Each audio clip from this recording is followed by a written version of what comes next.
and then give the SIU and the NPA an opportunity to respond. We have until 12:30 so we have enough time to do that. I'm noting hands. Honorable Bergman.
South Africa is simply a country that is poorly led by an uncaring government.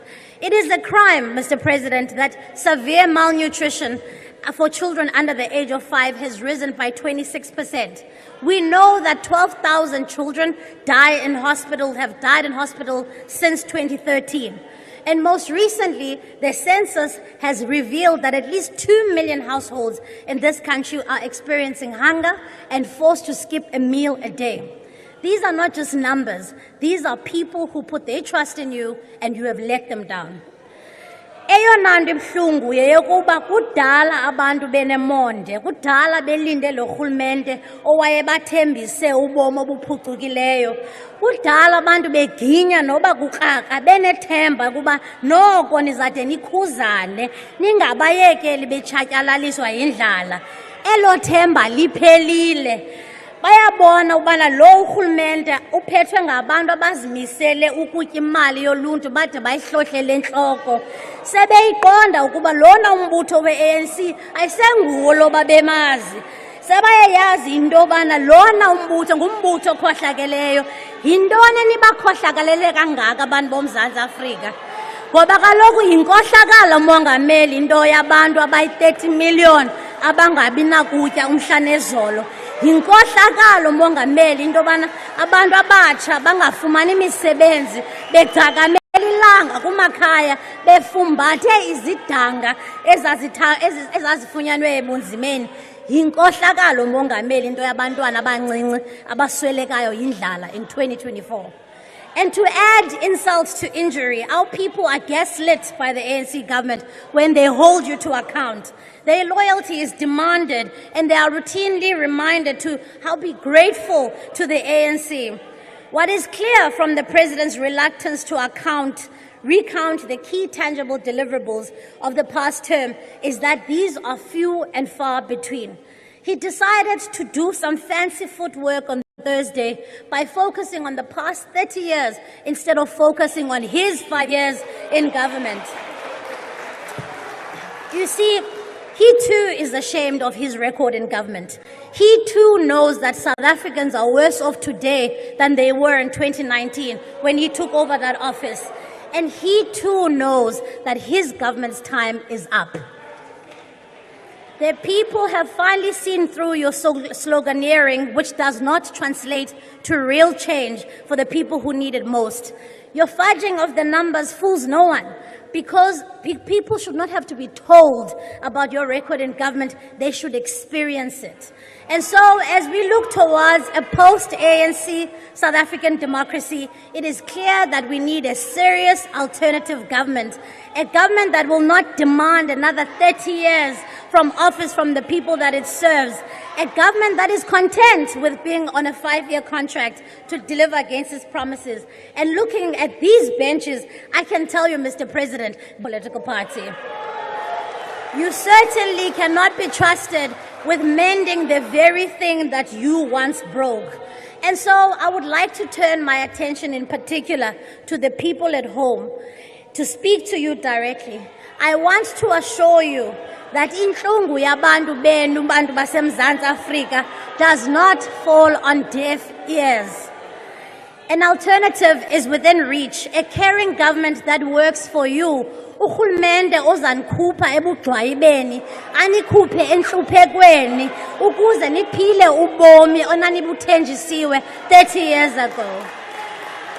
Allowing people to languish in poverty has been one of the most spectacular failures of this government, but it doesn't have to be this way.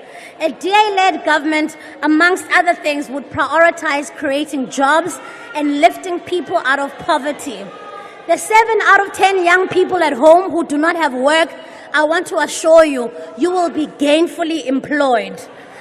I want to ensure you that we, unlike Honorable Sylvia Lucas, will not tell you that load shedding is not the end of the world. We will make sure that we solve the energy crisis so that you can find a job, so that you can live a life of dignity. To deal with the crippling poverty, we would increase the child support grant to the same level as the official poverty line.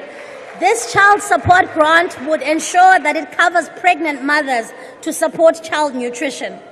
We would make sure that this SRD grant As you that is in conclude, place Honourable Member. will make sure that it is essentially turned into a job seekers fund. As a caring government, we would ensure that a safety net for the most vulnerable in our society is there. These interventions are fully costed. They are sustainable. They are needed and they are urgent. They will save lives. This is the pledge I'm making to the people at home. I want to assure you, help is on the way. It's not coming from this side of the Time house, is up. but it's coming from this side of the house.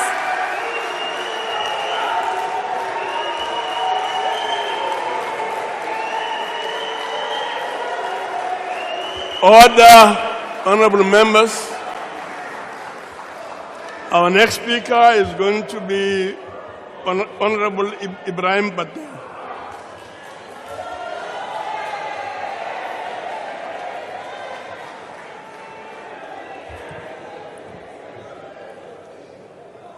Mr. President, honourable members, fellow South Africans. 2 weeks ago, a freight ship left Durban port for Ghana, with another setting out for Kenya a few days later. They symbolize the start of trading under the African Continental Free Trade Area, or the AfCFTA, the culmination of this administration's work to translate a dream of African anti-colonial leaders into a reality. Those ships carried grinding media balls made in Germiston, helping Ghana's industrialization, chest freezers made in Ladysmith, cooling products in small Kenyan shops.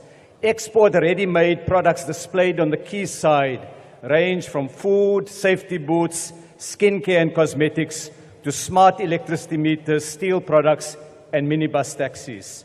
They were made in this 5 years by South African hands, by Kwaugelo Namane, a 28-year-old industrial mechanic from Germiston, a child of democracy, a tinswalo of the steel industry.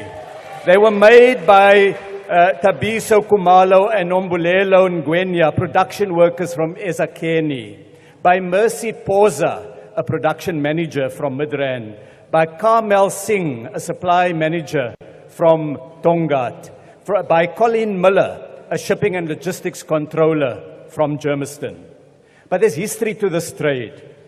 In June 2019, in your inaugural SONA, Mr. President, you committed to the African Continental Free Trade Area, and you subsequently chaired an extraordinary summit of African leaders to fast-track its implementation.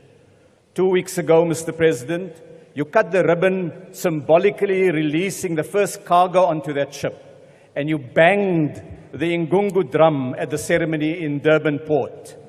It signaled the start of preferential trade, fulfilling a 2019 SONA commitment. It is important for centuries before colonialism, Africans developed trade routes and facilitated the flow of goods among themselves, gold and salt, beads and carvings, ivory and gum, metalworks and textiles. From ancient centers of learning like Alexandria and Timbuktu, to the northern civilizations of Egypt and Carthage, the western kingdoms of Ghana, Mali, and the Songhai, the trans-Saharan trade routes, the eastern trading centers of Zanzibar, Mombasa, and Mogadishu, to the ancient southern civilizations of Great Zimbabwe and Mapungubwe, Africans traded with neighbors and with the world. Colonialism broke those ties, undermining Africa's industry and trade. The harm to our society lasted for centuries, reducing Africans to exporters of raw materials and importers of consumer goods. This left us poor, left us vulnerable, and left us dependent. With the African Free Trade Area, we're pivoting away from that model to trade as neighbors with manufactured and digital products, with services and with food, to break the bonds of neocolonialism, to reconnect with our history.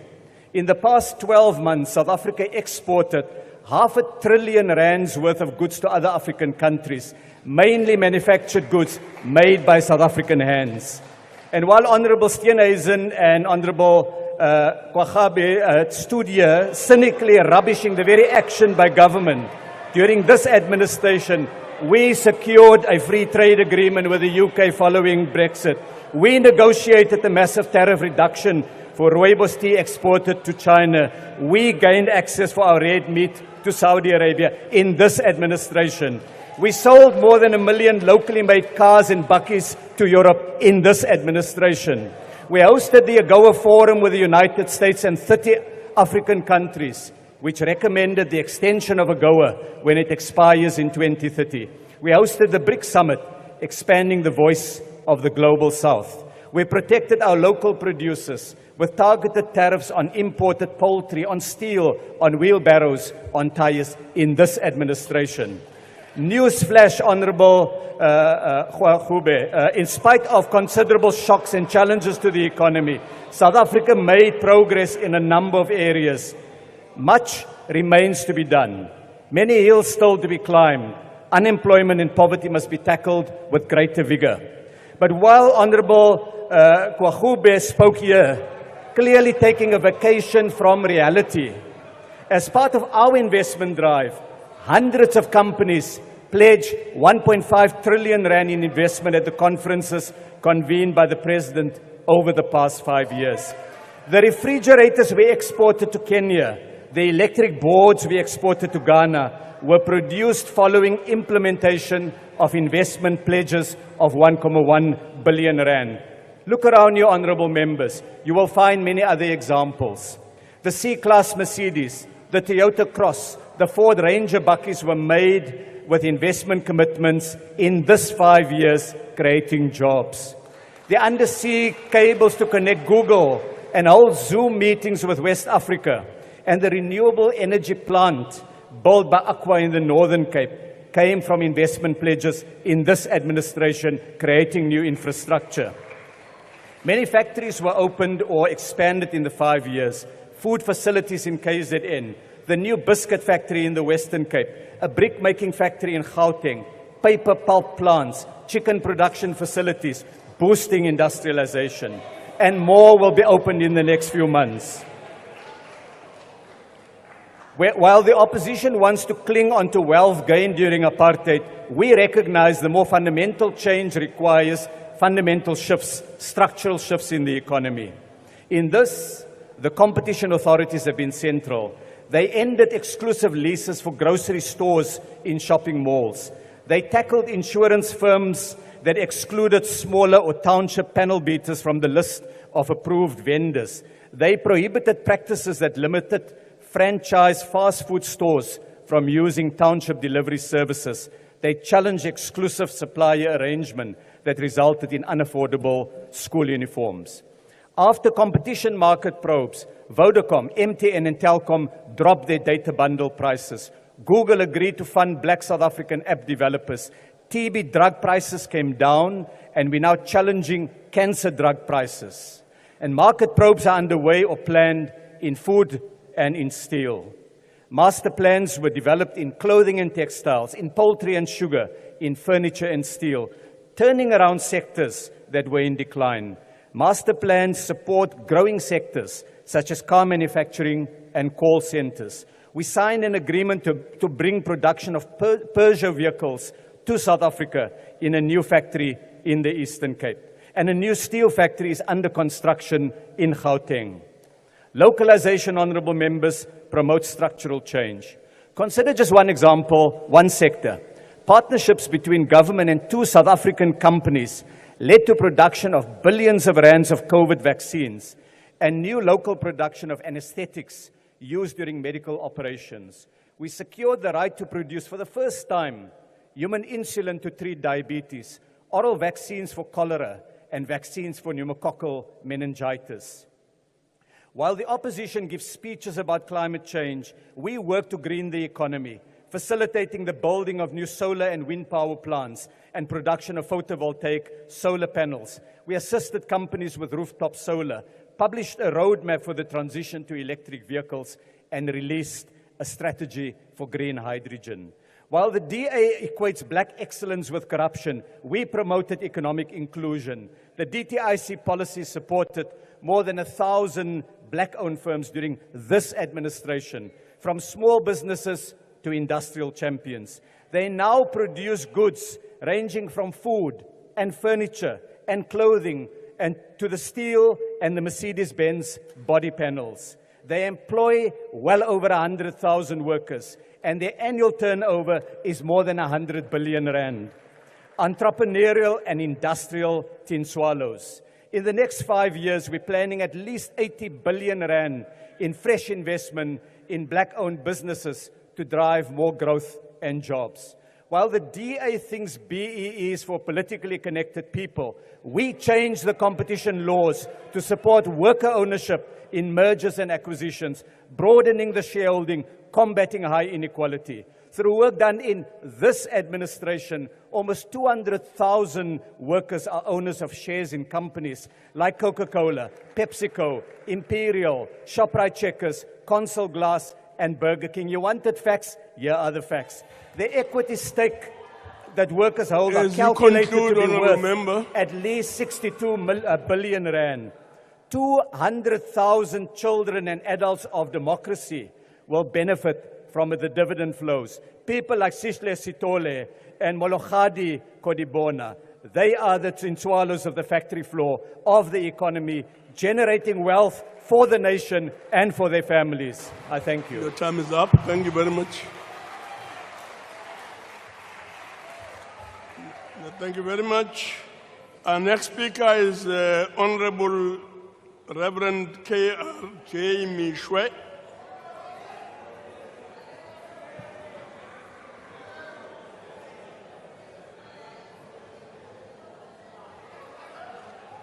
Honorable President, Honorable Speaker, Honorable Deputy President, I want to comment on a few things the President referred to in his speech, particularly when he reminded this House that he was the chairperson of the Constitutional Assembly and that he worked with many great leaders of our country to craft the South African Constitution.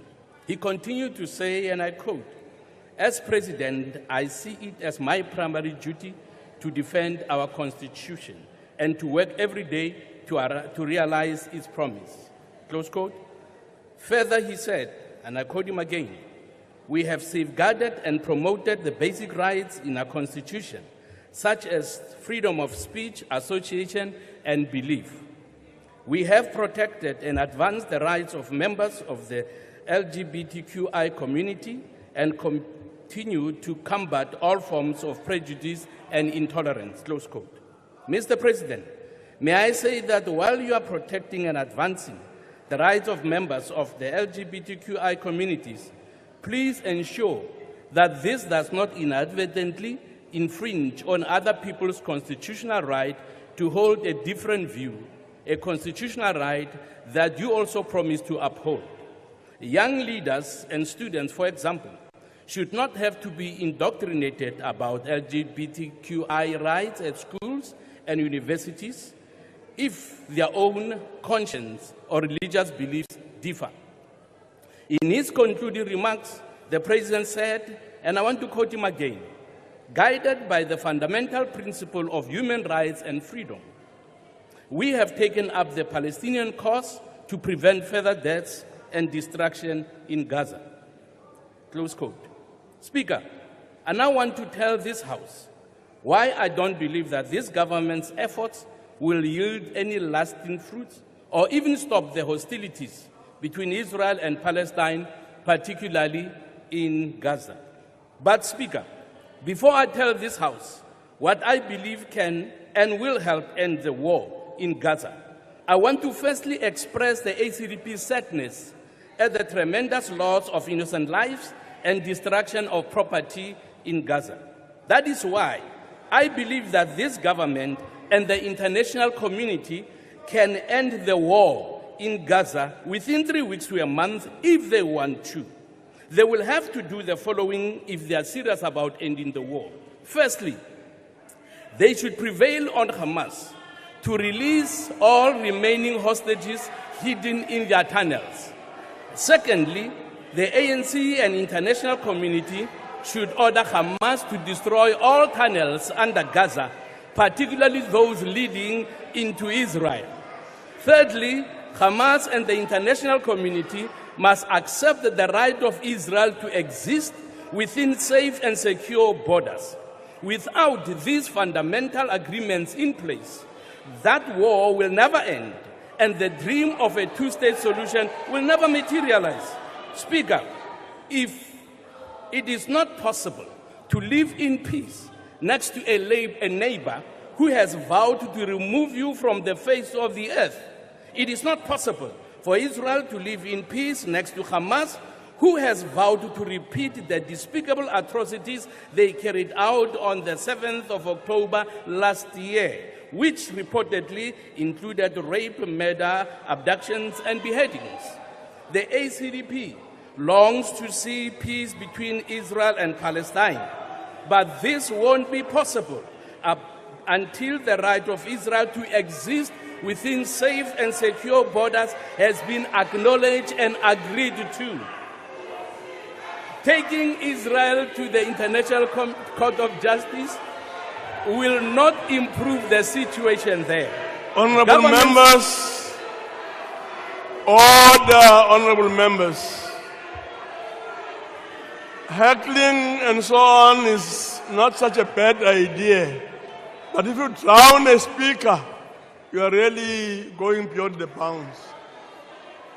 Please proceed, Honorable Michel. I want to remind the ANC today that Isaiah 54:17 says that no weapon that is formed against Israel shall prosper, and every tongue that rises against her in judgment, she will condemn.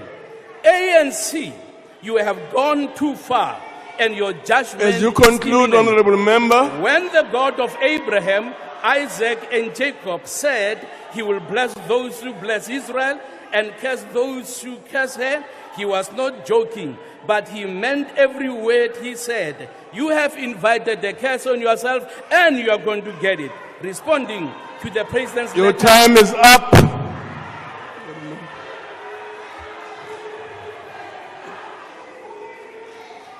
Thank you very much. We now proceed to Honorable Mtwaledi.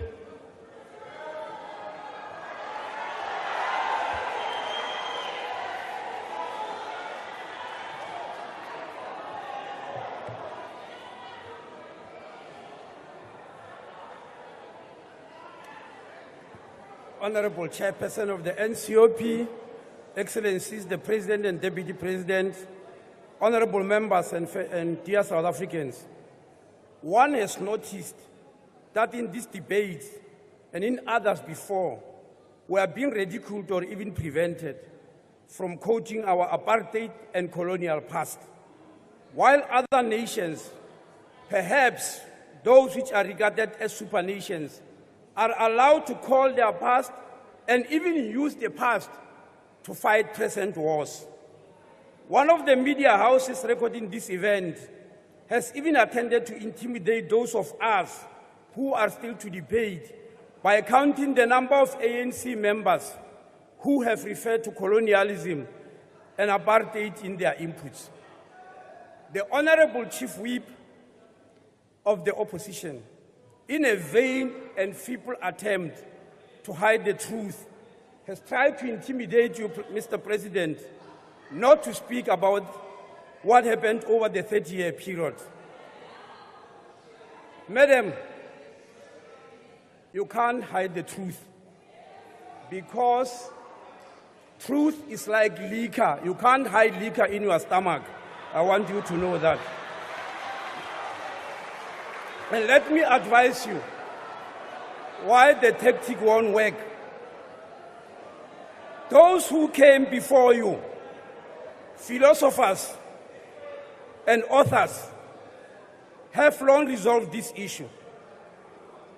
John J. Chapman, who lived from 1862 to 1933, has this to say, and I open quotes: "One of the deepest impulses in man is the impulse to record, to scratch a drawing on a task or keep a diary.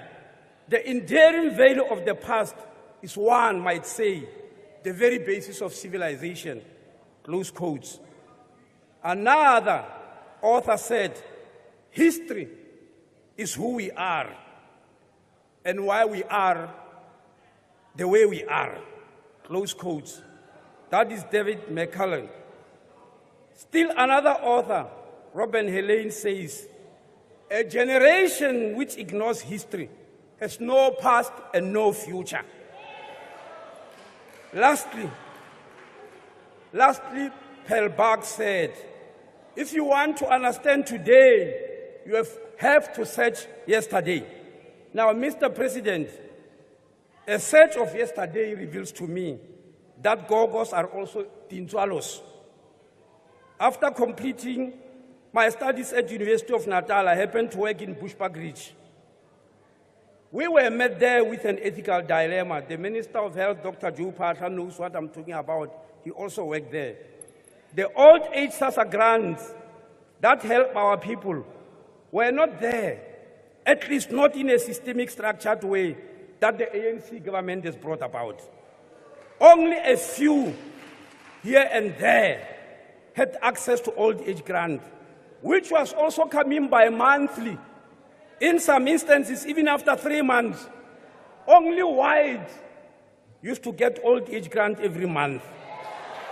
Now, the dilemma we faced was that the social workers told us that the only way to help an old black old folk out of poverty through some form of social grant is to declare them disabled.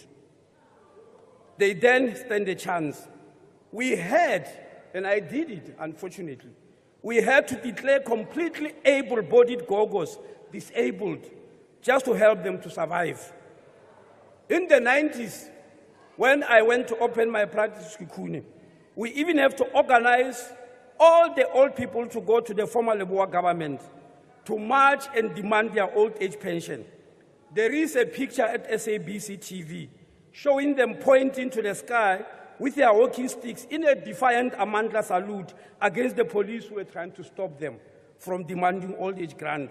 Please go and check with the SABC TV because there are pictures there which have been stored. Came NC to power, the Tintswalo moment arrived because today, all we have to do is to fill a SASSA form when you reach a particular age, Mr. President.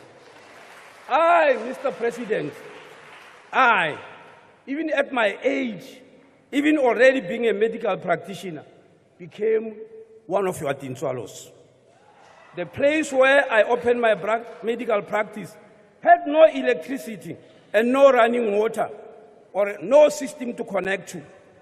One have to improvise with drums and lanterns and candles for lighting. My Tintswalo moment came when the ANC rolled out electricity to rural villages and started rolling out programs of clean running water. We are not talking here, Chief Whip, of the individuals who are quoting one by one. We are talking of here, of a whole population change, a program that changes the whole population. Mr. President, even whole communities had their Tintswalo moment. The Minister of Health, Dr. Joe Patha, announced here yesterday that modern medical equipment were delivered in St. Rita's Hospital. This hospital is in Skukuni. On the Christmas Day of 1986, I was in theater in that hospital performing a Caesar alone. I was my own surgeon, my own anesthetist, and my own assistant surgeon.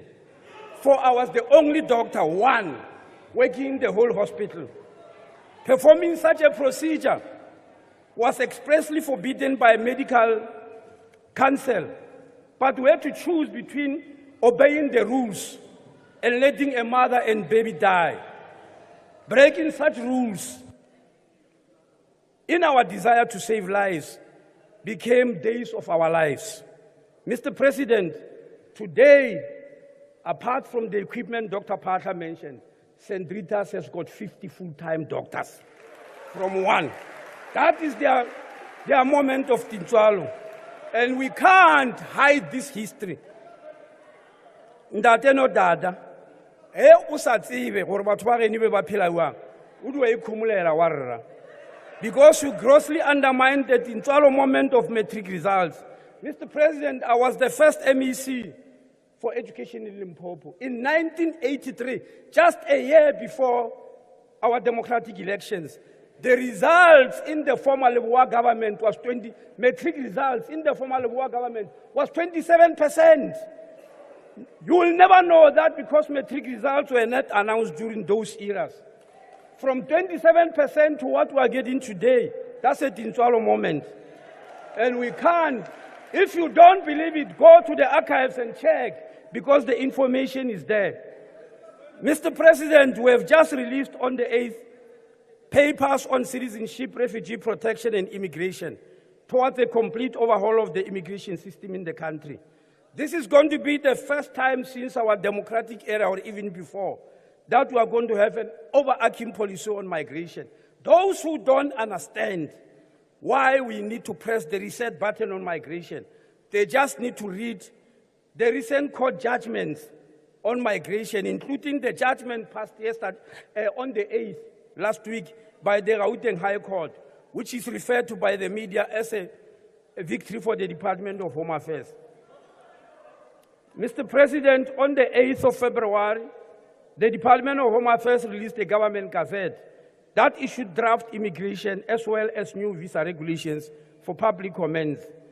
The visa regulations are a result of recommendations of the voluntary report, which you, Mr. President, commissioned.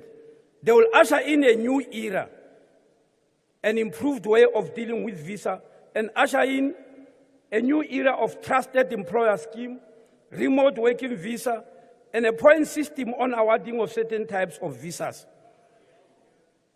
I also wish to explain, Mr. President, a directive that is causing confusion that was issued on the 21st of December, 2023. We are being blamed for chasing away tourists. Mr. President, that directive is not being understood. It was supposed to be an internal memo to guide the BMA officials at the ports of entry.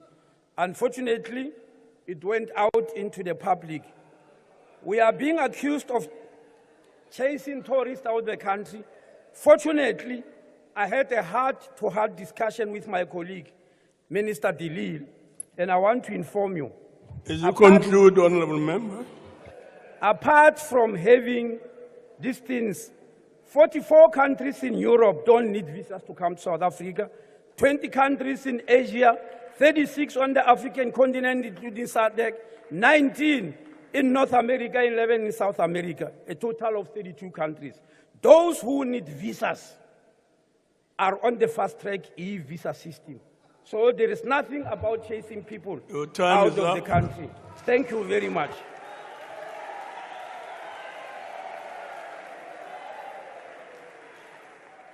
Thank you very much. We will now proceed to the Premier of the Western Cape.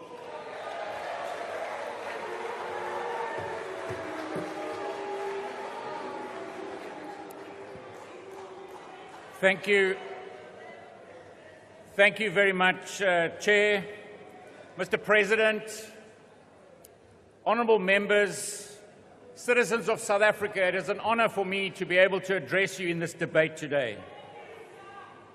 We've all heard the story of two cities. Today, I want to tell you the tale of two parties. I want to tell you the tale of a party of failure. A party called the ANC, who cannot keep the lights on. A party who cannot keep trains running. A party who cannot keep Transnet underpinning the economy, costing us R1 billion a day. A party who cannot keep our ports operational, costing us R200 million a day. A party who has given us the highest youth unemployment rate in the world. A party who knows not how to deal with corruption and state capture. A party who does not know how to grow the economy and create jobs. A party who can't even pay a SASSA grant to the most vulnerable citizens of our country. This is a party of absolute failure. And then, of course, there's the other part of the tale. A party that gets things done. A party that is busy saving South Africa. Now, Mr. President, nothing demonstrates exactly what I mean by a tale that I'm going to tell you now of real people, not a fairy tale of fictitious tin swallows. I'm going to talk about real people. I'm going to talk about two young people, Mr. Danver Windvogel and Mr. Denver Atunis. These two young men, prior to the pandemic, finished matric in a small town called Franschhoek, not so far from here. These two young men, coming from a poor background and a poor community, finished their matric, and in a province that believes in opportunity, in a province that believes in enabling people to reach their potential. These two young individuals, through a partnership with Belgium, went overseas and learned how to make chocolate. They came back here, got 150,000 rand to get their business going, and started Belgian chocolatier company, Huguenot Chocolates, in Franschhoek. Two young entrepreneurs. Unfortunately, Mr. President, along came a pandemic and with it lockdown. But these two entrepreneurs pushed through. They employed 6 people and they managed to get to the other side of the pandemic. Once they got to the other side of the pandemic, they were battling to pay their rent, and that's where the DA-run municipality of Stellenbosch stepped in and enabled them with a piece of property at an acorn rental with a 10-year lease in the middle of the main street of a tourism mecca called Franschhoek. But it wasn't long until load shedding hit. The lights went out. And of course, that's when the DA province steps in. We have an SMME booster fund. We have a fund for small emerging entrepreneurs to put solar panels on their roofs and batteries in their systems. It's not a fairy tale, Mr. President. I was at their business last Saturday while the country was in level 6 load shedding. The air conditioners were on, the fridges were on, the manufacture was happening because we enable entrepreneurs in this province. But you know what? The tale continues. I asked them if they sold sugar-free dark diabetic chocolate because I'm a diabetic. And they said to me, they normally do. But unfortunately, those specialist ingredients have been sitting in the port system for 6 weeks. Again, the ANC is failing those entrepreneurs, failing them dismally. Mr. Speaker, it goes further than that. The ANC doesn't just fail entrepreneurs when it can't provide power or an operational port.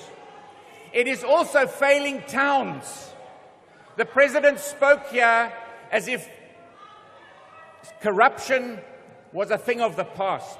The President spoke here as if state capture didn't even happen under his watch. But he also spoke about it that it was finished. Let me tell you about a town in this province that is captured. It's a town called Knysna.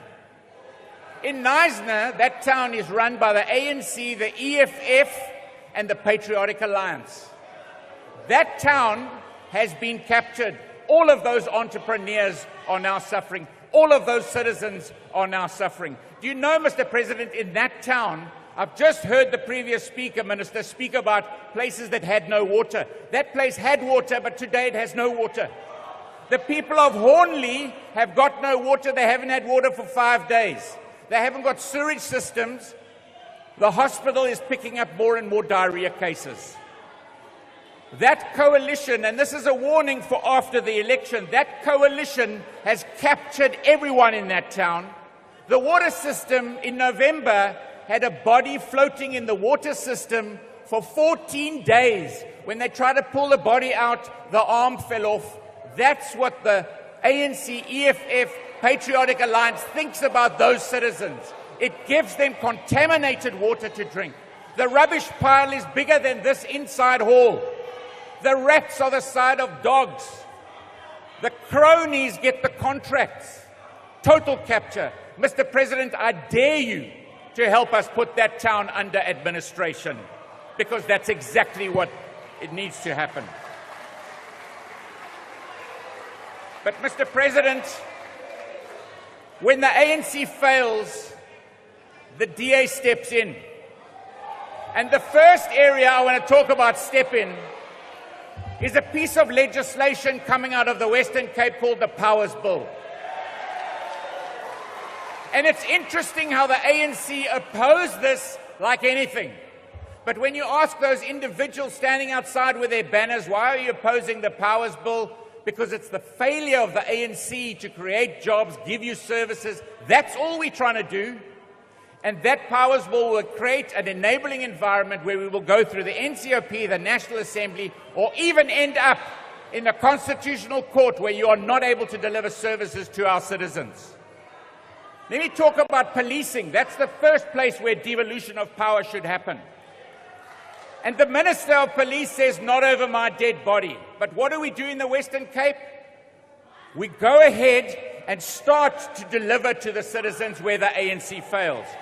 So 4 years ago today, we had LEAP officers in partnership with the city in the highest crime rate areas of this region. Mr. President, 5 years ago, if I stood here, I would have had to admit that this region had the highest murder per capita rate in South Africa. We were the murder capital of South Africa. But without the Minister of Police, we put our LEAP officers in place. We deployed them to places like Delft, Hanover Park, Kraaifontein, Grassy Park, Khayelitsha, Philippi East, Nyanga, Gugulethu, Bishop Lavis, Mitchell's Plain, Lavender Hill. And guess what, Mr. President? If you look at the report from the International Security Studies, an independent report, and they map the 4 provinces with the highest murder rate in South Africa: Gauteng, KZN, Eastern Cape, and Western Cape. And of those 4 provinces in the last 5 years, 3 of them, the murder rate went up. 1 of them, the murder rate came down, and that is the Western Cape. And if we can do that with 1,300 LEAP officers using data and evidence, imagine what we'll do when we force you to give us the power of policing. Mr. President, you should be hanging your head in shame. 27,000 citizens in this country were murdered last year. You should all be hanging your heads in shame. How unbelievably shocking is that? But in this province, we will show that we can make a difference. We give hope. We can do it where we govern, the DA governs, and it makes that difference. But, Mr. President, I also noticed in your speech that you didn't have much to brag about in your last term. But let me tell you where the DA gets things done in this province. Let me tell you about this last term. We now can build a school for 500 learners in just 65 days. We are the only province with a Back on Track program where our learners on Saturdays are in class.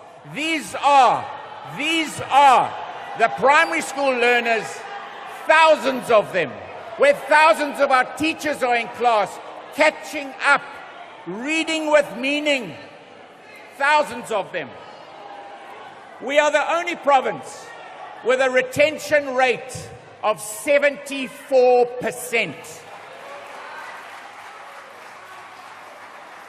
In your provinces, Mr. President, the retention rate is 40%. Measly 40%. But let me tell you about the health sector in this province. On the whole African continent, there are only 3 hospitals in the state that have robotic surgery, and they all happen to be in the Western Cape, 1 in George, 2 in Cape Town.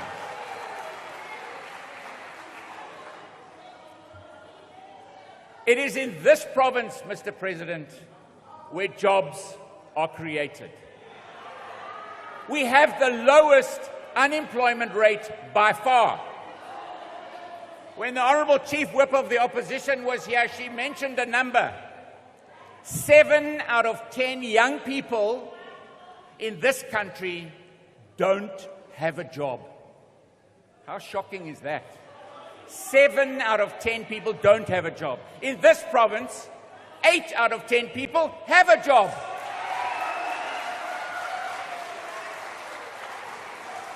Last year this time, Mr. President, I could talk about coming out of the pandemic, how many jobs were created in South Africa, and it was 169,000 jobs in the whole country. But the interesting number is that 167,000 of those jobs come out of this province, the Western Cape. And these are the facts, Mr. President, and that's why most of South Africa coming from the ANC-run provinces are coming to this province. They're voting with their feet. When I saw the Honourable Maboyane, when I walked in, I thought the Premier had finally decided to move to the Western Cape like the rest of his citizens. I actually felt like asking him, did you turn the light out before you left? But he didn't have to do that because you've already done that for him. But Mr. President, the tale of 2 parties. A party that has dismally failed the citizens of this country. This is a party that creates hope, a party that gets things done, and a party that is going to make a massive difference once you announce the election date. A party that is going to save South Africa. We are going to do exactly what happens in DA-run municipalities and province across the whole country. So, Mr. President, announce that date. Bring it on. Thank you. Thank you.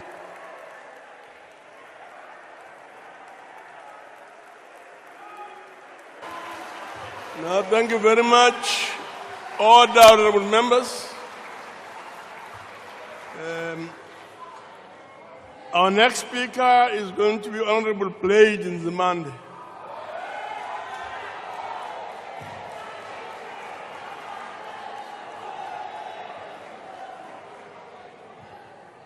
Honourable Chairperson, Honourable Ambi Masondo, and the Speaker of the National Assembly, Honourable President of the Republic of South Africa, Matamela Cyril Ramaphosa, and Deputy President, Honourable Paul Mashatile, Ministers and Deputy Ministers, Honourable Members. Premier Winde, you should actually be ashamed. Because the DA is telling a false narrative here. All the things you claim you have done have been made possible by the advances made by the African National Congress. And where you fail, you blame the African National Congress. I want to ask you a simple thing. If we are so committed to changing the lives of ordinary people, why are you not selecting poor students from the Western Cape to go and study medicine in Cuba? You are the only province that actually doesn't do that. I thought you were talking about the tale of 2 cities. What is happening in Cape Town and the predominantly white suburbs as compared to Khayelitsha and Crossroads, where the schools are rotting in the name of what you are actually talking about. No, Honorable Steenhuisen, don't say that you don't have money. You are claiming all the things that you are doing because you say we are using your resources. I'm just challenging you. Please answer what Honorable Doug Moore said to you yesterday. Honorable President, all this is a distraction. Let me also congratulate you, President. You wrote speeches for everybody this time in the State of the Nation address. Everybody is talking about Tinswalo, even those who are actually trying to distort what you meant about Tinswalo. President, you clearly articulated the interventions of the ANC government to reverse centuries of colonial rule and apartheid in South Africa. Over the past 30 years, we have significantly increased access, especially for students from poor and working class backgrounds, into post-school education and training system. In 1994, the number of enrolled students in our post-school system were 495,000. In 2013, this number more than doubled to 980,000 students. In 2019, the total number of enrollments at universities, TVET colleges, and community colleges stood at just over 2.1 million students. Black university students in South Africa increased from 49% in 1994 to 71% in 2021. 60% of university students today in South Africa are women. Iningi labafundi bethu basema university abantu besifazane. Honorable Chairperson of the NCOP, NSFAS represents one of the most progressive interventions by the ANC government. Since its inception in 1991, at the instigation, by the way, of former President Mandela before he took over in 1994, NSFAS has funded over 5 million students. Put differently, since 1991, NSFAS funding has grown from disbursing 21.4 million rands to almost 48 billion rands in 2023. In 2024, NSFAS is going to break the 50 billion rands mark. Already, NSFAS has transferred 4.2 billion rands to our universities and colleges so that not a single NSFAS bursary student will have to pay registration fees upfront. Already, as I'm talking to you now, President and the House, NSFAS has provisionally approved funding for 989,998 students. And we are currently engaging with the revenue services for salary verification process with the view to ensure that no NSFAS applicant is disadvantaged. Out of those provisionally funded, 791,405 are SASSA beneficiaries. So now, President, Tinswalo is automatically approved for NSFAS because she has been a SASSA beneficiary. And one of our most notable milestones is that by 2010, sidlulisele iNSFAS kubafundi basema-TVET ibikade ingekho phambi kwalokho. Okunye sifuna ukusho ukuthi asimangali amaqembu anjengo-DA uma ehlasela iNSFAS ngoba yazi ukuthi yenye yezinto ezibaluleke kakhulu ezenziwe yi-ANC lezi. What does NSFAS do? NSFAS breaks and disrupts intergenerational poverty. And iningi labantwana bakwa-NSFAS baqhamuke emndenini engakaze ibe khona i-university graduate noma i-TVET college graduate bayabokuqala. As Honorable Malachi said, we have also introduced funding, a loan scheme for missing middle students, those earning over 350,000 but not more than 600,000 per annum total family income. And this loan scheme has an incentive. Those students who finish in record time their qualifications, half of that loan will be converted into a full bursary. President, whilst these successes are important, we are not unaware of the capacity challenges that are facing NSFAS. That is what I've been preoccupied with as a minister.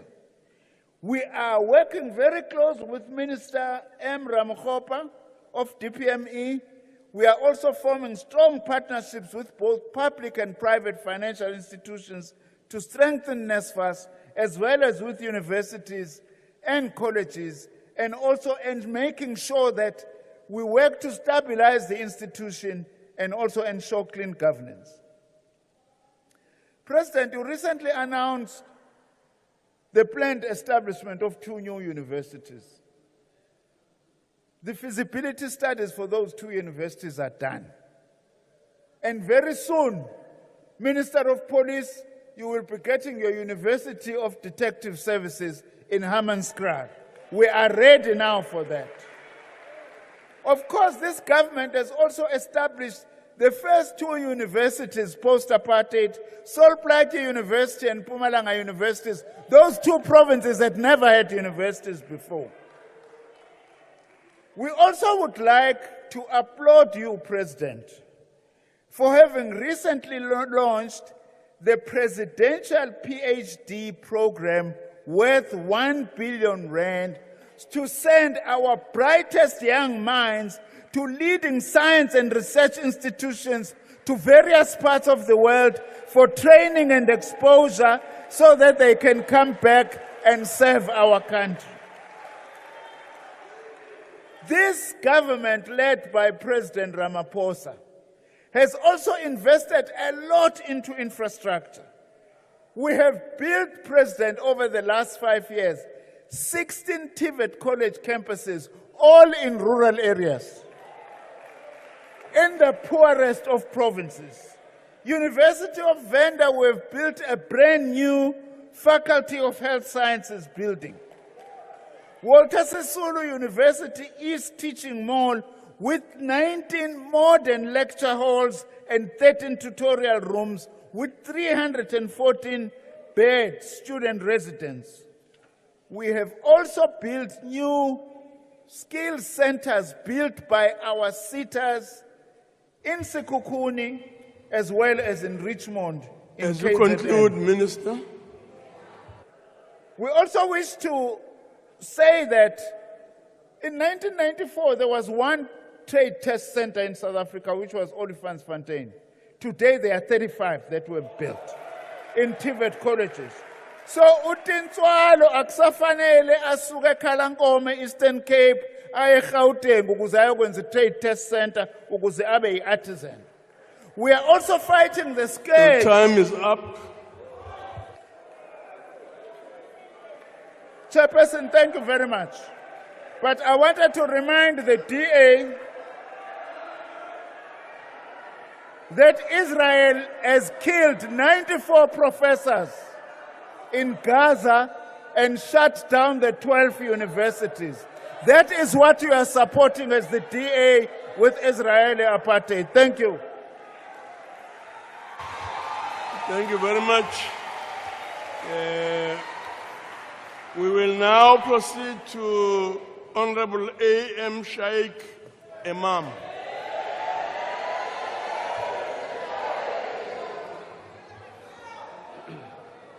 Thank you, Honorable Chairperson. Mr. President, I hear some of my colleagues raising concerns about Hamas. Let me explain to these people what the scenario or situation is in Palestine. There are children dangling with limbs blown off, or crawling, screaming with their dying breaths. And you know what their mothers are doing, Chairperson? Their mothers are looking for the heads of their children that are so badly decomposed that they cannot even identify them. But yet we have political parties in this House that are trying to justify the massacre and the genocide that's taking place in Palestine, particularly right now in Rafah. But let me give a loud and clear message to the Democratic Alliance.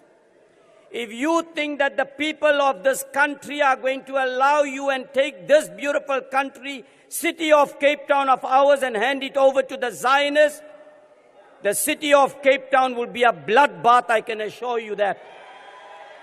We will not allow you to take this and sell it and sell your principles, your ethics and values like you have just pawned the land in the Western Cape to the United States and others. We will not allow you to make this a Jewish state. So my message to all South Africans is loud and clear. If you want another Palestine in the Western Cape, you want to go back to the days of apartheid, then support the Zionist state of Palestine, which we believe violating their rights, this Western Cape, this city of Cape Town that has been violating for a long period of time. So if you want them to continue, I want to say to you, you will pay the ultimate price. The draconian laws that they are now introducing, the freedom of speech that they are now restricting. I hear them talking about how well things are in the Western Cape. There is no poor white in the entire Western Cape according to the latest survey. But almost 40% of blacks and coloreds are poor. City of Cape Town is the alcohol city of the country. They're not talking about that. 8 rapes in schools in 3 months. They're not talking about that. What about the people in Parow Park? Do you know what is happening there, Chairperson? The white tenants, listen to this, the white tenants are paying lower rent than the colored tenants. In Parow Park, go and have a look at it. And go and see how they are being treated. We talk about workers' rights. What about the rights of those taxi drivers who work from 4 a.m. to 9 p.m. with no benefits whatsoever? What are you doing about the Khoi and San and the Cape Corps?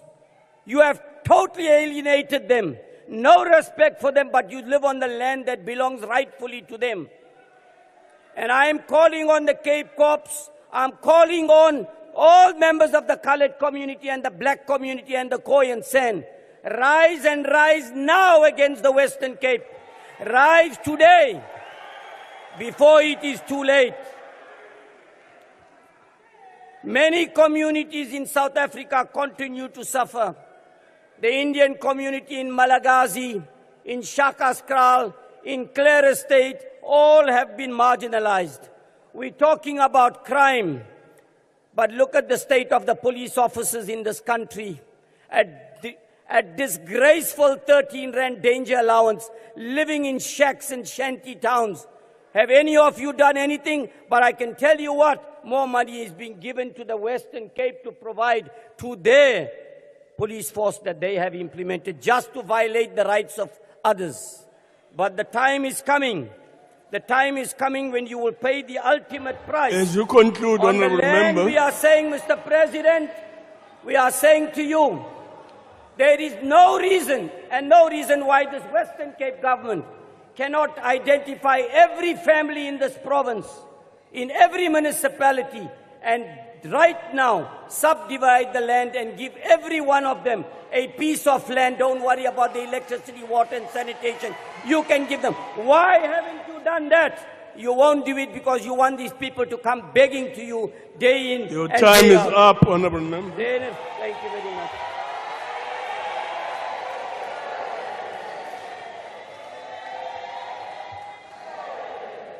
Next is Honourable Whitfield.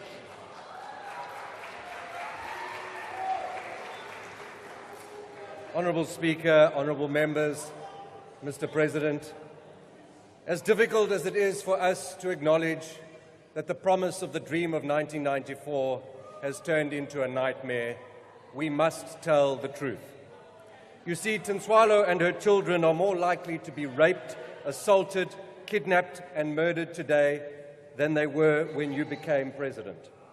Tinswalo, like millions of her fellow citizens, live in fear. They live in fear every single day, unable to trust the police, desperate to feel safe. After more than 5 years at the helm of our nation, you have left a bloody trail of broken promises because you have failed to be decisive in fighting crime. In 2019, you promised to halve violent crime in a decade. But today, at the halfway mark, violent crime is up across the board. You have abdicated your responsibility to secure the safety of every South African, and you have stolen the future of countless children who have known only fear since the day that they were born. The truth is that your presidency is a crime scene, and your criminal record as president is among the worst in the world. Since you became president, murder is up 28.9%, attempted murder up 34.9%, carjackings up 23%, robberies at residential premises up 9.2%, assault common up 12%, and kidnappings, Mr. President, are up 131.7% since you took office. Since you were elected as president, 46,414 people have been kidnapped in South Africa. 107,145 people have been murdered, and 182,906 people have been raped. These are not the statistics of a constitutional and democratic state committed to upholding the rule of law. No, they are the statistics of a violent, criminal, mafia state at war with itself and its citizens. You promised to fight gangs and reduce drug-related crimes, but drugs keep flooding our streets because in the last financial year, your police service was able to neutralize just only 4 out of 41 identified drug syndicates. You promised to increase visible policing and capacitate the police, yet there has been a net reduction in SABC personnel since 2019 from 192,000 to 179,000 in 2023. SABC's management has been gutted and filled with your cadres, promoted over specialists with decades of experience, leading to resignations and early retirements. Fellow South Africans, this president and his government cannot rescue our country and her people from violent crime. They have proven far beyond a reasonable doubt that they are simply not capable. But there is good news. A safer South Africa in which all citizens can live in peace and prosperity with one another is within reach. A South Africa where children can live and play without fear, where women can go out at night alone and know that they will be safe. A South Africa of rising opportunity for all that rewards the law-abiding and punishes the criminal and the corrupt. A South Africa where we can all truly be safe and build a prosperous future for our children and our grandchildren. South Africa and her people can be rescued by a new government that is deliberate and decisive in fighting the criminals that have captured our communities. A new government with the DA at its centre will rescue our criminal justice system to ensure that quality investigations lead to successful prosecutions and convictions of violent criminals and corrupt politicians.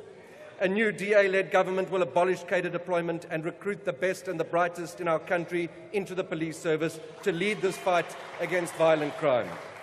A new DA-led government will restore and reward professionalism, discipline and good governance within the ranks of the police so that we can rebuild trust with our communities. A new DA-led government will focus on preventing crime before it occurs by implementing a well-resourced, evidence-based crime prevention strategy. We will strengthen crime intelligence and bolster SAP's specialized units to dismantle organized criminal and organized politically criminal syndicates and gangs, such as the construction mafia and illegal mining syndicates. A new DA-led government will bring the SAPs into the 21st century through the deployment of drones, gunshot detection technology, and fully integrated CCTV networks so that criminals have nowhere to hide. And a new DA-led government will move swiftly to devolve policing powers to capable local and provincial spheres in order to enhance local accountability and responsiveness. Where we are piloting this right here in the Western Cape, the evidence proves that it works. Fellow South Africans, I know that South Africa will be a safer country after 2024 because you, the people of South Africa, will rescue South Africa when you go to the polls this year, and you will stand over that ballot paper. You will vote for your safety. You will vote to secure a safer future for your children and your grandchildren. You will vote for a better future, not a better past. And you will vote to get these crooks out of cabinet so that we can get the criminals off the street, because your vote for the DA is a vote As you for a conclude, safer, Honourable Member. because a vote for the DA is a vote for a safer South Africa. I thank you. Thank you very much. Next is the Minister and the Presidency, Honourable Chavin.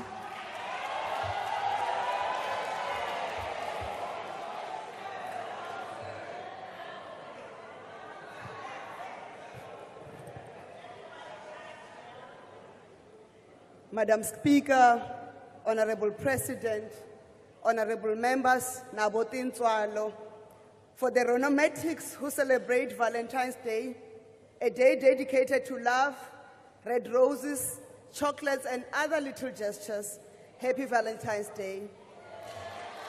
It was also in this day, in 1981, when the late President Samora Machel of Mozambique pledged solidarity with the people of South Africa.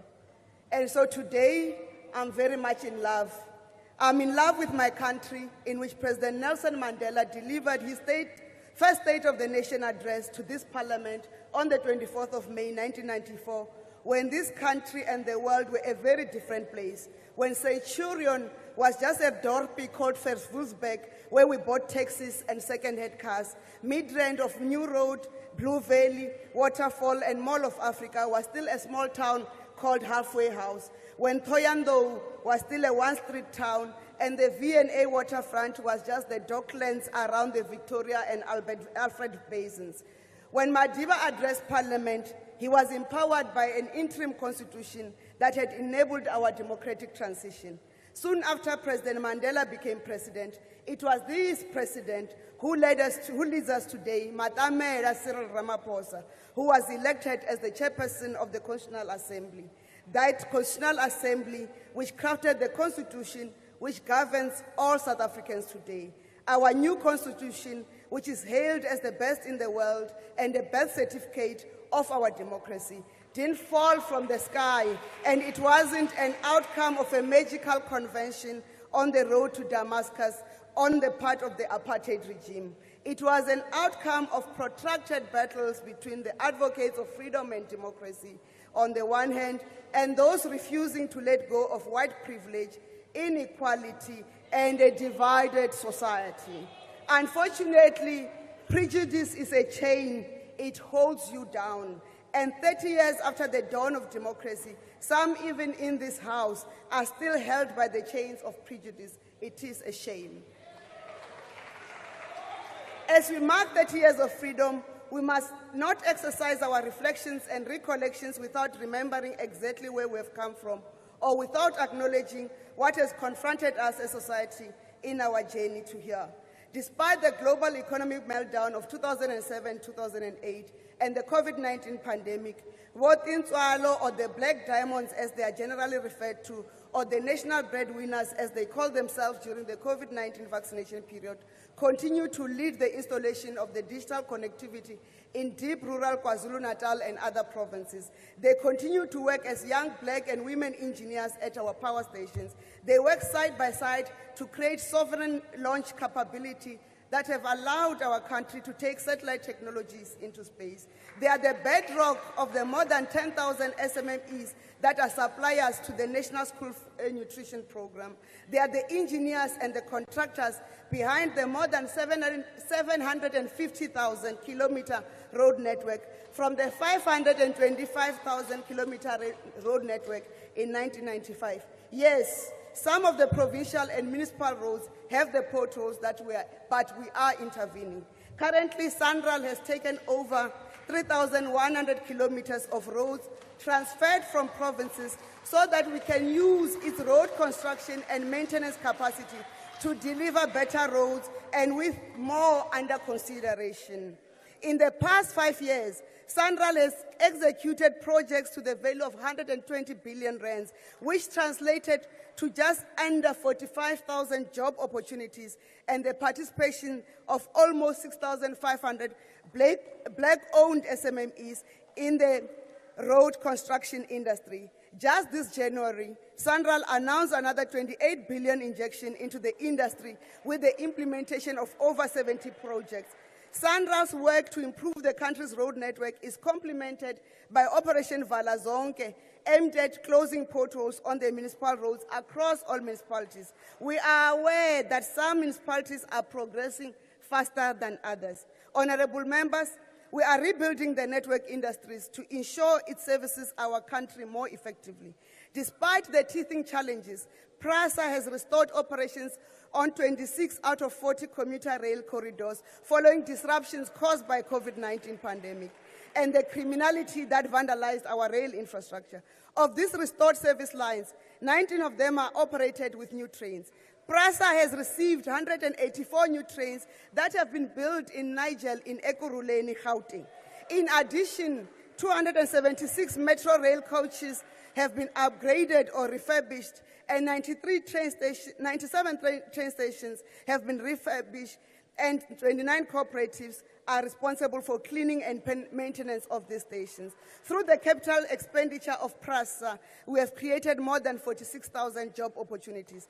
Even Transnet is starting to register a turnaround at its operations with the arrival of critical equipment. Irrespective of the weather, those containers can be loaded and offloaded in our ports. We appreciate the support from business under the CEO initiative that has partnered with government in driving critical reforms necessary to rebuild our economy. But vash, ndizone botintswalo nadzithama dzawe bana mutsiko wa thengo ya machilele nga zwine ra zwividza uri cost of living. Fhedzi mushumo une ra vha khawo wo fhaṱulula ikonomi uri ṋea zwikhala zwo ri ri fhe vhoramabindu maṱuku mishumo uri ri bveledzise themamveledziso yashu. Hezwo zwi khou engedza masheleni zwikwamani zwa vhoramabindu maṱuku na vhotintswalo vhaṅwe. Ro fara ro khwaṱha kha u fhaṱulula ikonomi yashu uri i kone u ḓiimisa kha mafhungo a fulufulu na zwa migodi na zwa urengisa ndalama ya mavuni. We are prioritizing, in cooperation with other countries within our region, beneficiation of our minerals as we strengthen reindustrialization through localization. Yes, what of employment? 8 consecutive quarterly labor force surveys have indicated an improvement into the unemployment situation in the country, with 16.7 million people were in employment by the end of the third quarter of 2023, the first to surpass the pre-COVID-19 employment levels. Although 6 million youth are now in employment, the challenge of youth unemployment, like the world over, remains. It is for that reason that President Ramaphosa led the establishment of initiatives like the Youth Employment Service, or YES, in partnership with private sector partners. YES has created over 130,000 work experiences for young people to date. Over 1.7 million work and livelihood opportunities for unemployed South Africans have been created through the Presidential Employment Stimulus, which prioritizes predominantly youth and women. The South African Youth Mobile Platform has launched, which provides pathways for young people to employment, learning, and youth enterprises. Today, over 4.8 million young people have registered on the platform, and more than 1 million have been placed in earning opportunities. Madam Speakers, like all these achievements have been made possible by South Africans who consider it their duty to be part of transforming our country and undoing the damaging legacy of apartheid, not the revisionist. Maybe I must remind some amongst us that the President in his address last week said, just as we cannot deny the progress South Africans have made over the last 30 years, nor should we diminish the severe challenges that we continue to face. Maybe I must borrow from Bob Marley and say to the DA, before we start pointing fingers, make sure your hands are clean. Honorable Kwarube, the story of Thabang you were attempting to narrate to this For us, it's the story of a young man or a young woman from Gugule to Nyanga, Delf, Imzamo yetu in Hot Bay, Misha's Plain, and we are starting to find them in the city of Tshwane under the DA administration. So, Madam Speaker, the President has yet to close this debate of the State of the Nation address in February 2024, but I'm already looking forward to the second State of the Nation address of 2024. I'm sure honorable members from the other side are looking forward to this as well, as they will be able to continue to scrutinize and criticize sitting from where they are sitting. In any case, some people feel the rain and others just get wet. Love you. Thank you very much.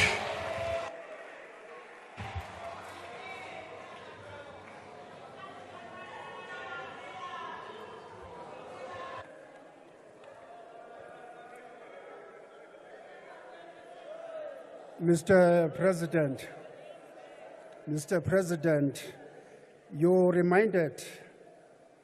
you started by reminding us in your speech about the historic democratic national and provincial elections of April 27, 1994.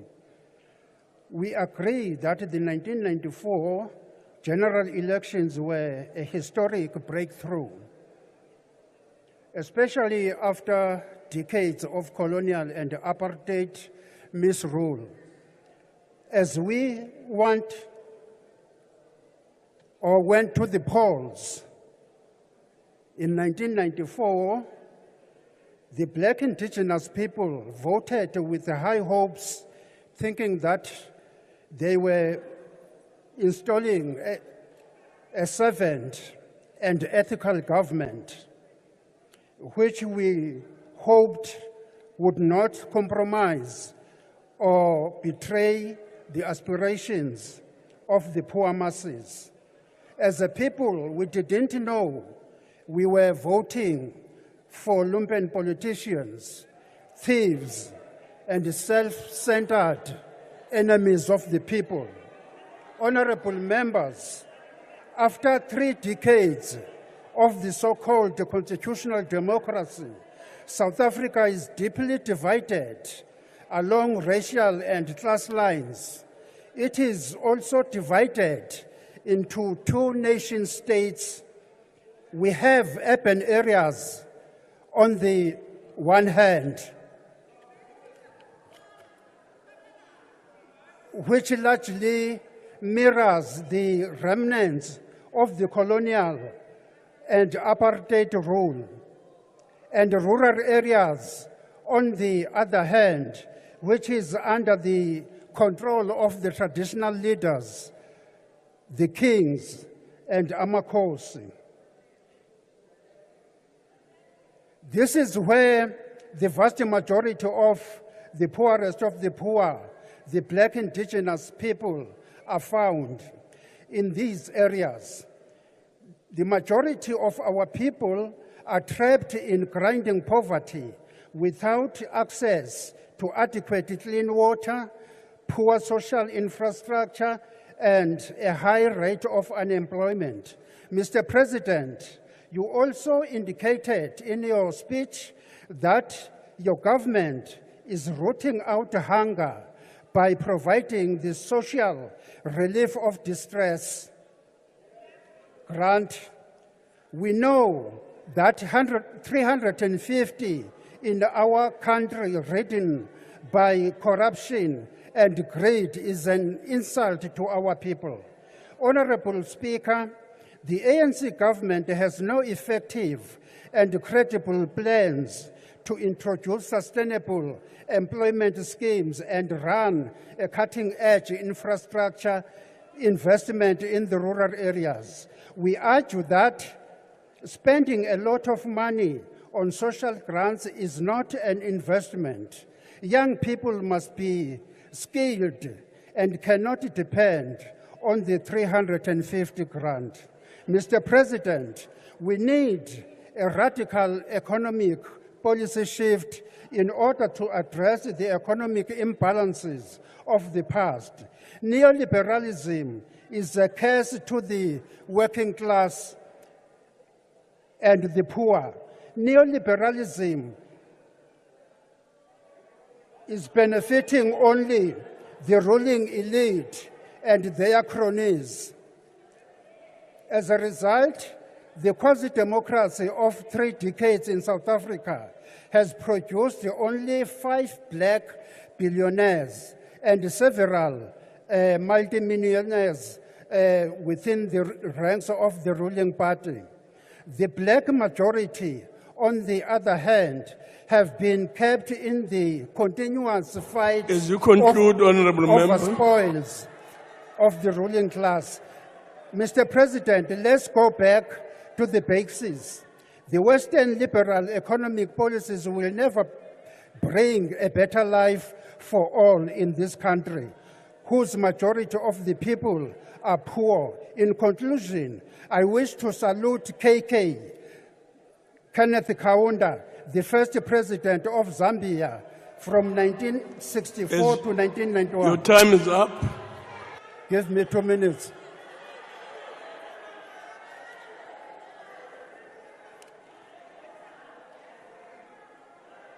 Thank you very much. We now proceed to an address by Sarga.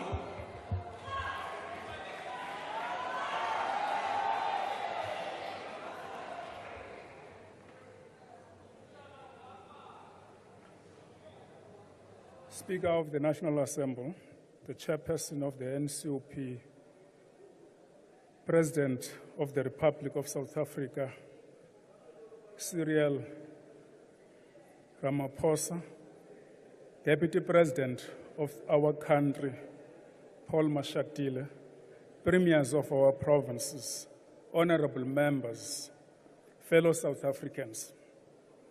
Our approach on the state of the nation of the President from local government perspective, as we approach 30 years of democracy, allow me to start by reminding this august House that the South African local government system has its history and roots deeply embedded in our country's colonial past, with the several scholars describing the historical role of local government. Many argued that the pre-1994 local government system perpetuated racial segregation, poverty and inequality, and the distribution of essential services. This history left bold imprints of social injustice, spatial injustice, racial bias, and poor access to essential services for the majority of the population in the Republic. Scholars are also in agreement that the country's local government system has emerged from subvent and illegitimate institutions to a more democratic local government system, with the Constitution of the Republic introducing complete transformation of the local government system. Local government is now a sphere of government in its own right and no longer a function nor implementing arm of national or provincial government. Whereas local government has undergone rapid transition and transformation over the past 30 years, there can be no doubt that it has had a profound impact on the lives of ordinary South Africans, assisted by provincial and national government. In expanding the provision of services to our people, the recently released outcome of the 2022 census attests to this reality by confirming that the following key gains in delivery of basic services have been made. Access to electricity for lighting went from 58.1% in 1996 to 94.7% in 2022. 82.4% of households in the country has access to pipe water, either inside their dwelling or inside their yard. 98.4% households have sanitation, with 70.8% having access to flush toilets. 2/3 of households in the country had their refuse removal by local authorities.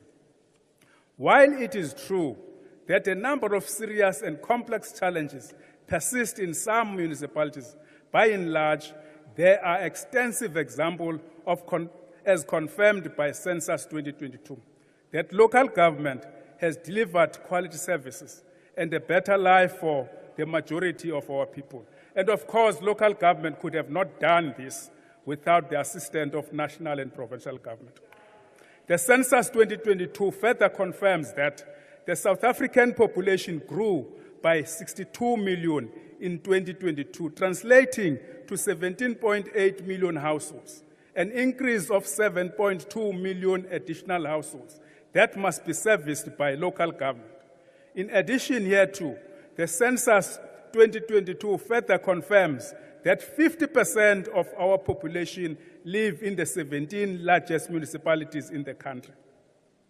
If we analyze these statistics, it begins to suggest that a large part of our population reside in a cities which continue to face growing environmental, social, societal, and economic challenges, with growing levels of demands for municipal basic services. It therefore means that the absence of an acknowledgement of the importance of local government, we face the increasing risk of not creating sustainable human settlement, which provide for a decent quality of life and meet the social, economic, and material needs of communities in the whole. We therefore look into the future, define an appropriate response to the picture painted by Census 2022. Despite its most pivotal role in building democracy and promoting socio-economic development with the responsibility for 46% of the constitutional functions, local government still remains a big area in which we need to develop, capacitate, and build capacity so that it can respond to our challenges. And we can do this through improving cooperative governance. And we are happy, President, with the Minister Motsoaledi on his program insofar as foreign nationals visiting our country but landing up in our municipalities. His endeavor and working with us is a very important. And I must say, we are happy with Minister Kotongwan. For a first time, he agrees after many years that local government is underfunded. And therefore, we can go to the debate and discussion, how do we then better fund local government? Our own assessment as SALGA is that local government is a complex sphere of government. It requires a proper diagnosis to develop a response that is appropriate. An appropriate response requires a distinction between the occurrences, patterns, trends, versus the systemic structural issues, having regard to the national interventions alluded to earlier on. We tend to react and respond to the occurrences and not the underlying causes. It is our respective view that in dealing with the state of local government and the challenges attended to, consideration has to be given to a number of interventions as packaged instead of wanting to deal with them one by one in isolation of a bigger picture. As stated in previous SONA, we fully supported President Ramaphosa's view on the appointment of properly qualified municipal officials to ensure the effective management and provision of services. We, however, add that similar focus, President, should be placed on the political arm of local government. And political parties are the ones that are elected councillors and then send councillors to council. Our analysis confirms that every 5 years, the high turnover in local government, exacerbated by lack of proper screening of candidates, set the sector back in terms of leadership, governance, and oversight stability. Despite numerous interventions to increase the capacity of councillors during term of office, the task is daunting and the gaps are blunt, as recent development, particularly in coalition, have exposed serious weaknesses in the leadership qualities of many of us in managing the coalition. If we don't manage the coalition, it's going to fall right into our face. We once more repeat our plea and call to all political parties to prioritize deployment of skilled and knowledgeable councillors. A more radical proposal is that as we march towards the next elections, there should be a set of minimum criteria coupled with the introduction of performance management and accountability based on remuneration regime for both councillors and senior managers. I think, President, we need to consider two things. You must punish the mediocrity and reward the performance. You may recall that we stood here a year ago to draw attention to the impact of coalition government on service delivery and municipal governance. We wish to extend our appreciation to the President of the Republic for responding positively to our call for a national dialogue on coalition government by political parties that give us people in council. We are hopeful that following the national dialogue held in August last year will bring us closer towards a framework for coalition government that can be used as a guide by political parties in structuring their coalition in practice. Without a framework to guide political parties in structuring and managing coalition, political parties and independent councillors will be required to establish coalition whilst being uncertain about the rules or mechanism. Niphelise lonto ka kingmaker no queenmaker, because it's created problems. As it relates to municipal financial sustainability, the President rightfully recognized some of the challenges that weaken local government institutions.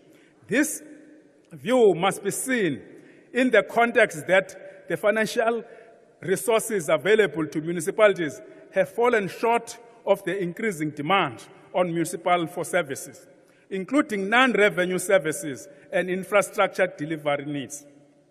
On safety of councillors, President, municipal officials, traditional leaders, and we see of late judges being threatened. As stated in the SONA debate, as SALGA, we remain concerned about the growing number of intimidation and killing of councillors and municipal officials, and damage to municipal property during service delivery protest. In recent times, this has also been extended to traditional leaders and judges. Coupled with recent shootings and killings, there are broader questions to be asked.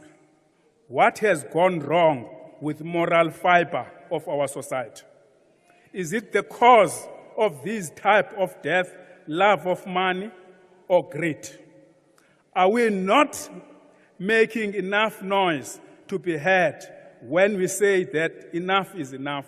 For now, for how long are we going to keep quiet? Well, the public office bearers are maimed, daylight, threaten their lives for rendering services. And that is why, as a co-president of the International Local Government Formation, we agree with the approach that you took in Palestine. And we wish in Syria you will do the same.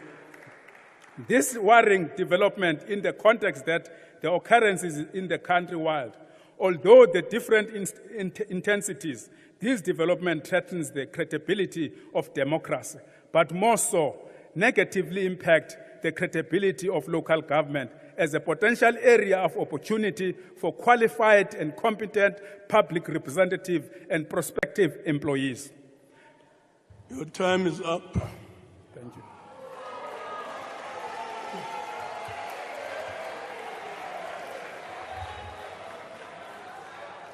Thank you very much. We now invite the Minister of Justice and Correctional Services, Honorable Lamula. Madam Speaker, the President of the Republic of South Africa, the Deputy President, House Chairperson, the opposition behaves as if they've just fallen from heaven when they know that the President has been candid and honest about the successes and the challenges of our country. They do so in order not to see the successes of the governing party. Yingisela vana va democracy, vati vuyisela kuno, hi vona va tintswalo. These are the motive forces of the National Democratic Revolution.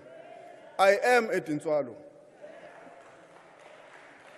Like many South Africans who started high school after 1994, I started my high school in 1995, Honorable President. Both my parents were farm workers who could not afford my tertiary education. Luckily for my generation, the democratic breakthrough with its promise for a better life for all changed our trajectory.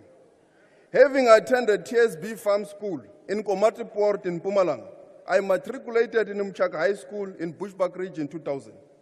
I can stand here in this house with great conviction that had it not been for the ANC government's expansion of TEFSA, my sister paying for university registration, I will not be standing here today. I will not have been an attorney of the High Court of South Africa, having appeared in the highest court in the world, the ICJ, on global affairs.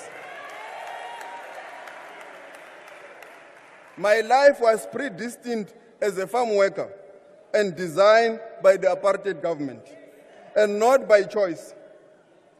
What Honorable Zimanda has referred to here is a living reality in all our townships and villages across the country.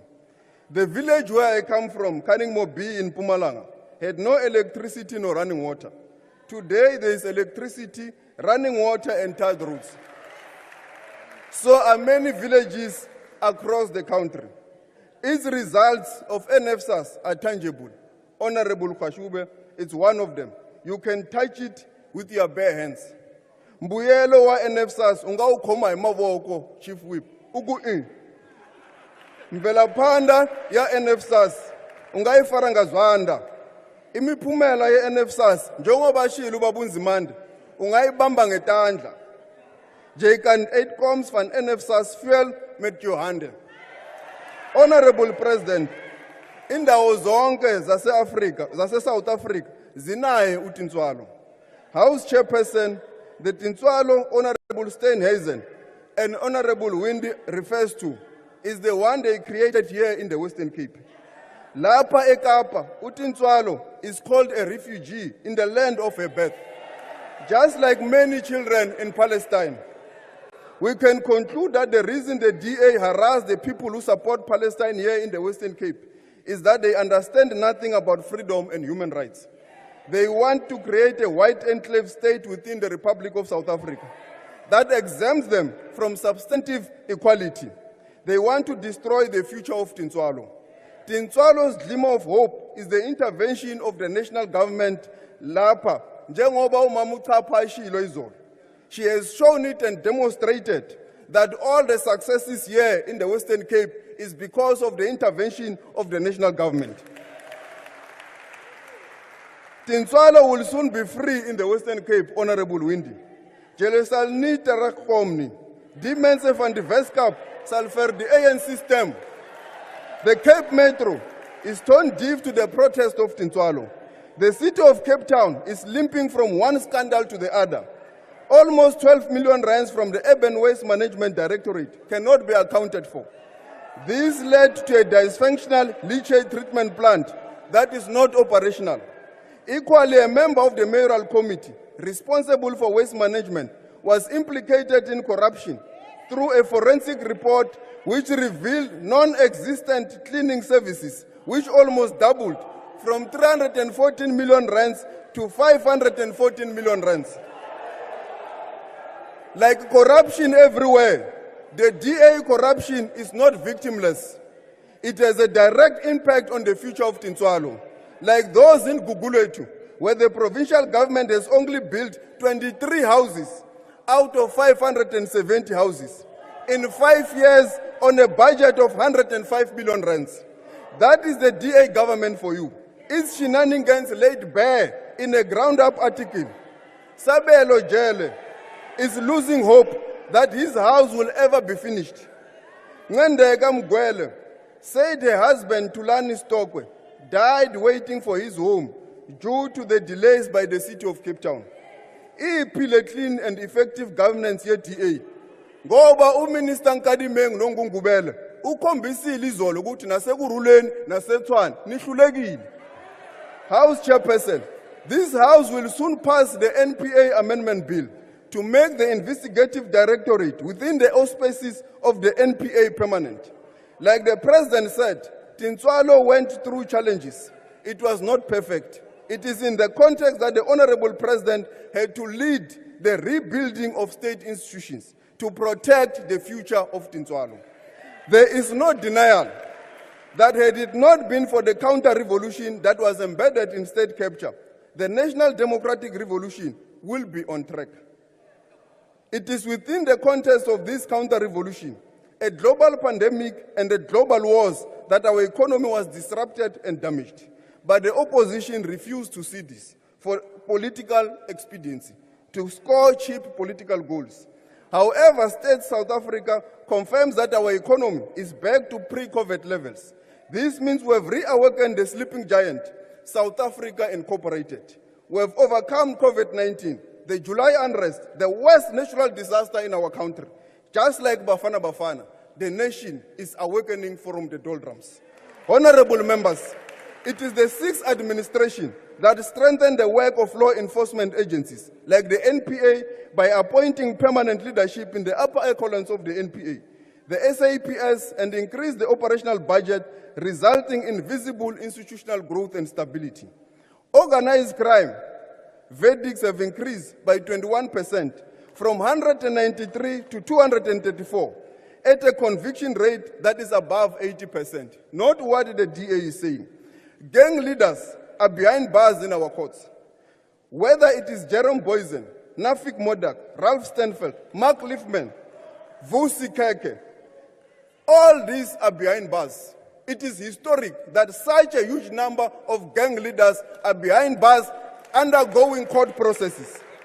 Whereas the DA-MMC here in the city of Cape Town is working with them, claiming to be rehabilitating them. We are doing the real rehabilitation of offenders, through offenders contributing their labor, through self-sufficiency and strategic framework in the Department of Correctional Services. To date, this program has saved government 372 million rands through food production, sales and correctional services workshop. An entrepreneurial state called by the President is in action. Amabanjo ayasebenza ngoku. Yonke indawo, wherever you go, you can see them. The conviction rate on gender-based violence and femicide matters is at 74.6%, Honorable President. You committed to clear the DNA backlog in the South African Police Service. The police have cleared 251,000 DNA backlog to zero. In this current financial year, the SAPS Biology Lab has processed 300,000 cases entries. In addition to the above, they've built a laboratory in the Eastern Cape. It is quiet by the opposition. Why? Because it's success. In the last State of the Nation address, DNA backlog was their trademark.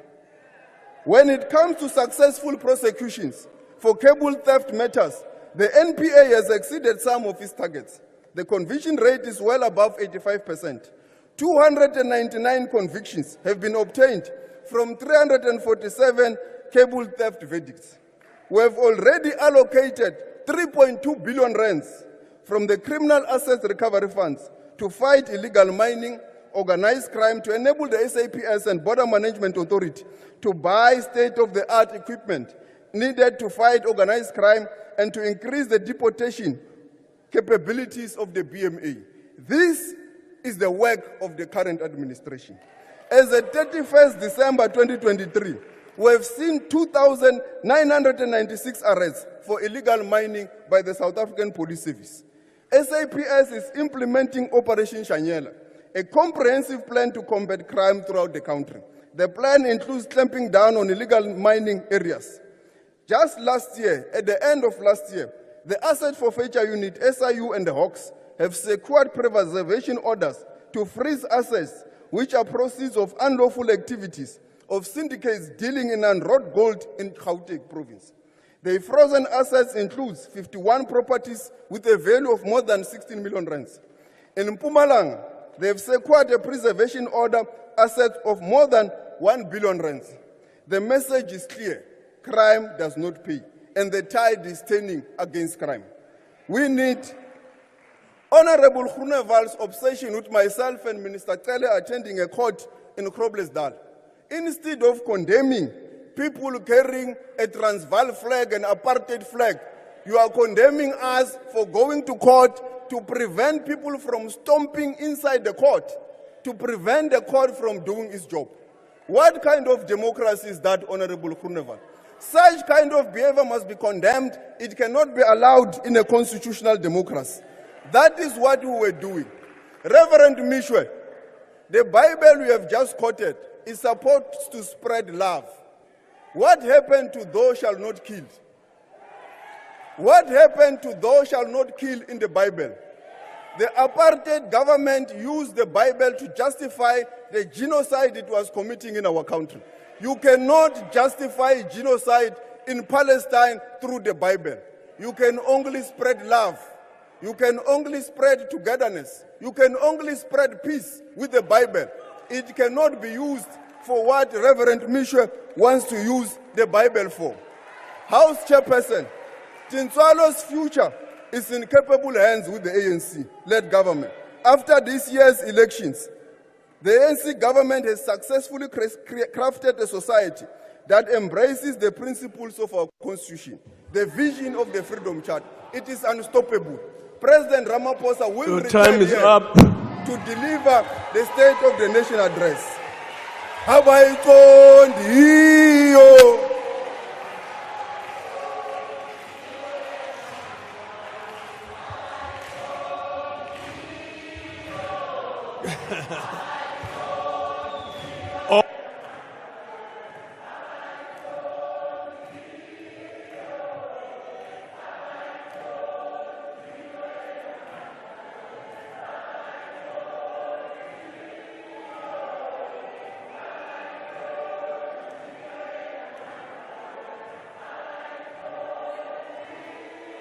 All the honorable members, please take your seats.